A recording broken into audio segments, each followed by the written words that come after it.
ଛତିଶତମ କୋଣାର୍କ ଉତ୍ସବର ତୃତୀୟ ସନ୍ଧ୍ୟାରେ ଓଡ଼ିଶୀ ନୃତ୍ୟ ସହିତ କଥକଲି ନୃତ୍ୟରେ ଦର୍ଶକ ବିଭୋର।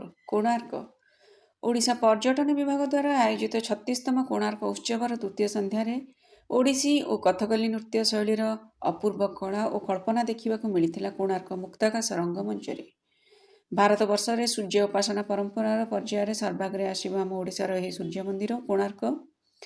ଆଦିତ୍ୟ ନାରାୟଣଙ୍କ ପୂଜା ଓ ତାର ଶିଳ୍ପୀମାନଙ୍କର ବନ୍ଦାପନାକୁ ନେଇ ଏହି କୋଣାର୍କ ଉତ୍ସବର ପରିକଳ୍ପନା ଓ ଉପସ୍ଥାପନା। ପ୍ରଥମ ପର୍ଯ୍ୟାୟରେ ଭୁବନେଶ୍ୱରର ସୃଜନ ଅନୁଷ୍ଠାନର ଗୁରୁ ରତିକାନ୍ତ ମହାପାତ୍ର ଓ ସାଥୀମାନଙ୍କ ଦ୍ୱାରା ପରିବେଷିତ ହୋଇଥିଲା ଓଡ଼ିଶୀ ନୃତ୍ୟ। ଶିଳ୍ପୀମାନଙ୍କ ପ୍ରସ୍ତୁତିରେ ଥିଲା ଅଦିତ୍ୟମ୍ ଦ୍ରୁତ ପ୍ରଯୁକ୍ତିବିଦ୍ୟା ପରିବର୍ତ୍ତନ ଦ୍ୱାରା କାଳଜୟୀ ଜ୍ଞାନକୁ ପୁନର୍ଜୀବିତ କରି ପ୍ରାଚୀନ ଭିତରେ ଆଧୁନିକକୁ ଖୋଜିବା।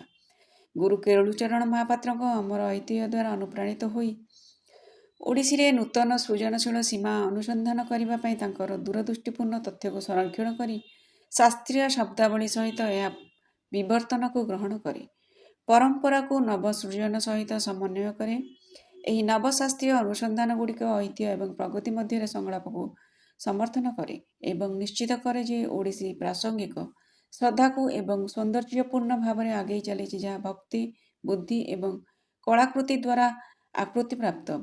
ଏହି ପ୍ରସ୍ତୁତିଟିର ନୃତ୍ୟ ସଂରଚନା ଗୁରୁ ରତିକାନ୍ତ ମହାପାତ୍ର, ସଙ୍ଗୀତ ସଂଯୋଜନା ପଣ୍ଡିତ ଭୁବନେଶ୍ୱର ମିଶ୍ର, ପଣ୍ଡିତ ରଘୁନାଥ ପାଣିଗ୍ରାହୀ ଏବଂ ଶ୍ରୀ ଅଗ୍ନିମିତ୍ର ବେହେରା ତଥା ଆଲୋକ ଡିଜାଇନ ଓ ସଞ୍ଚାଳନ ଶ୍ରୀ ଦେବୀପ୍ରସାଦ ମିଶ୍ର କରିଥିଲେ।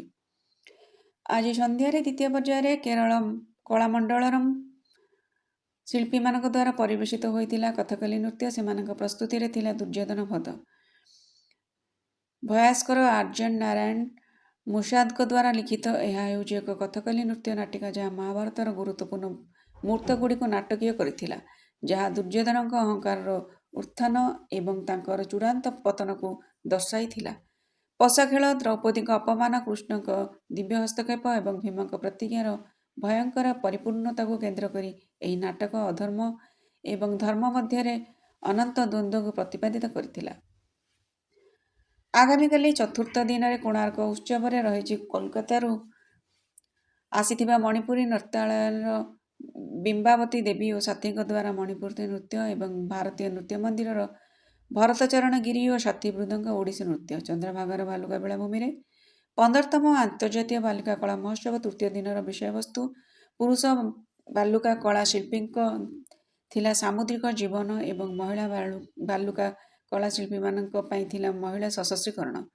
ତୃତୀୟ ସନ୍ଧ୍ୟାରେ ମୁଖ୍ୟ ଅତିଥି ଭାବେ ଯୋଗ ଦେଇଥିଲେ ଓଡ଼ିଶା ପର୍ଯ୍ୟଟନ ବିଭାଗର କମିଶନର ତଥା ଶାସନ ସଚିବ ଶ୍ରୀ ବଲବନ୍ତ ସିଂ, ପୁରୀ ଜିଲ୍ଲାର ଅତିରିକ୍ତ ଜିଲ୍ଲାପାଳ ଶ୍ରୀ ଶରତ ବେହେରା ଓ ପୁରୀ ବନ୍ୟପ୍ରାଣୀ ବିଭାଗର ବିଭାଗୀୟ ବନ ଅଧିକାରୀ ଶ୍ରୀ ମାଗର ଧାନାଜୀ ରାସୋ। କାର୍ଯ୍ୟକ୍ରମଟିକୁ ସଞ୍ଚାଳନା କରିଥିଲେ ଡକ୍ଟର ମୃତ୍ୟୁଞ୍ଜୟ ରଥ ଓ ନାଜିଆ ଆଲମ ଏବଂ ପରିଚାଳନାରେ ସହଯୋଗ କରିଥିଲେ ଡକ୍ଟର ସଙ୍ଗୀତା ଗୋସାଇଁ। ସମୃଦ୍ଧ ଓଡ଼ିଶାରୁ